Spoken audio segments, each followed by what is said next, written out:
வணக்கம். தமிழ் ஃபுட் கார்னரில் நூல்கோலை வச்சு ரோஸ்ட்டு பண்ண போகிறோம். இந்த ரோஸ்ட்டு டிஃப்ரெண்ட்டான டேஸ்ட்டில் ரொம்ப நல்லாயிருக்கும். எல்லாருமே விரும்பி சாப்பிடுவாங்க.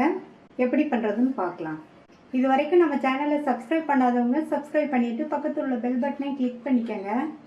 1/4 கிலோ நூல்கோல் எடுத்து வச்சுருக்கேன். இதனுடைய காம்பு பகுதி, தோல் எல்லாத்தையும் சீவி எடுத்துட்டு கழுவிட்டு 1/4 இன்ச் திக்னஸ்க்கு ரவுண்ட் பீசஸாக கட் பண்ணிக்கலாம். எல்லாத்தையும் கட் பண்ணியாச்சு. இந்த மாதிரி திக்னஸ்க்கு ரவுண்ட் பீசஸாக கட் பண்ணிக்கோங்க. இதுக்கு ஒரு மசாலா பேஸ்ட் அரைக்கணும்.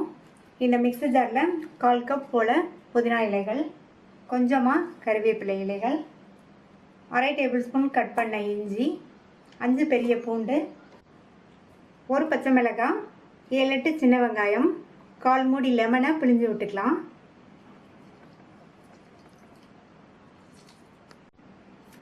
முக்கால் டீஸ்பூன் உப்பு. இதில் தண்ணி நிறைய சேர்க்கக்கூடாது, கொஞ்சமாக 1 ஸ்பூன் போல் தண்ணி சேர்த்து நல்லா நைஸ் பேஸ்ட்டாக அரைச்சிக்கலாம்.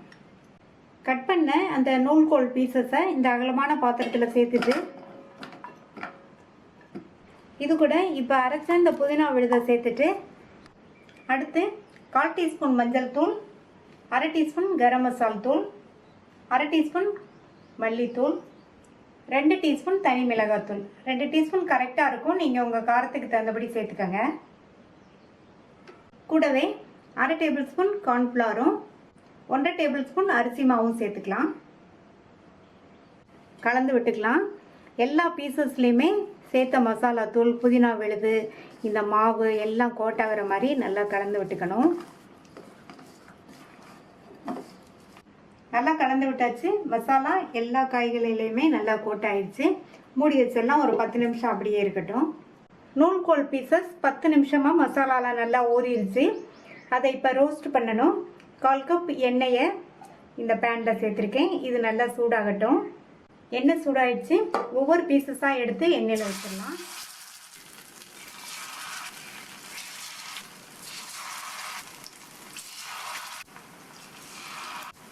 பீசஸை சேர்த்ததுக்கப்புறமா ஸ்டவ்வை நிதானமாக எரிய விடணும்.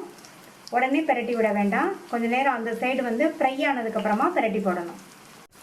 நூல்கோலில் இந்த மாதிரி ரோஸ்ட் பண்ணோம்னா சாப்பிட்றதுக்கு நல்லா டேஸ்ட்டாக வாசனையாக இருக்கும். நூல்கோலை வச்சு பொரியல், சாம்பார், கூட்டு பண்ணுறதுக்கு இந்த மாதிரியும் ஒரு தடவை ட்ரை பண்ணலாம். இப்போ அந்த சைடு ஃப்ரை ஆகிடுச்சு. பிரட்டி போட்டுக்கலாம்.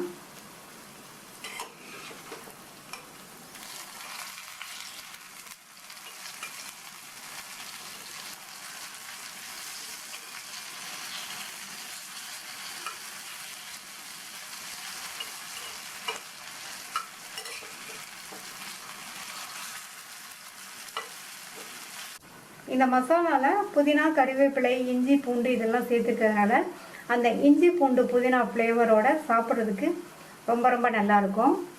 அந்த சைடுமே நல்லா ஃப்ரை ஆகிடுச்சு.